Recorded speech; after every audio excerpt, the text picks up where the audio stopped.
When recording music, recording the drums is often the most complicated and time-consuming part.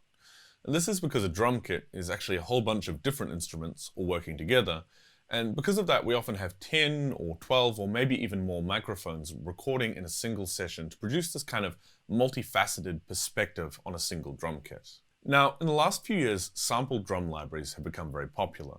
And these are typically recorded in very nice studios by very experienced engineers who have the luxury of time, so they can really take however long it takes to get everything sounding exactly the way they want. We typically program these through MIDI, but unlike, say, programming a drum machine or something like that via MIDI, once we have our drum patterns set up, we actually have access to all of the different mic snapshots, which lets us kind of warp and change the sound and really get exactly the creative result we're looking for. Now, if you're used to working primarily in the box, or you make primarily electronic music or something like that, you might ask, why would I want to use acoustic drums in the first place? Now, you might not, of course, but where electronic drums are often very clean or punchy or powerful or can sound very strange, acoustic drums have a lot of richness and depth and a kind of 3D sound to them. This is because the drums themselves are extremely complicated and very responsive to the way they're played.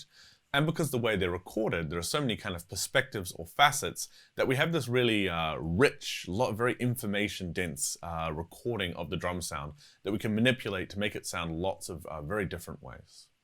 You might also ask, why would I want to use sampled drums rather than recording my own? There are two reasons for this. The first is if you're just working in your own studio, demoing, coming up with ideas, obviously it's much faster to just do it on the computer than it is to go to a studio and record some drums. And the second is about kind of budget and time. If you've got a lot of money, you can definitely afford to get a really nice studio, get really skilled engineers, and do it properly. But if you're working on kind of a medium or low budget, it can be very difficult to get a drum sound that's convincing. Whereas if you switch over to a sampled drum library, you can get that very high budget, very convincing drum sound for a fraction of the cost, often cheaper than it would do to do it low budget in a studio. In this course, we're taking a look at two drum libraries, Native Instruments Studio Drummer and Native Instruments Abbey Road Drummer, in this case mostly the 60s drummer. Now, we've chosen these for a couple of reasons. The first is just that they're really good. We like the way they sound, they're really well thought through, they're well recorded. But the second is they're also really popular. Because they come with Complete, you might actually have a copy yourself, and if not, they're affordable and easy to get your hands on.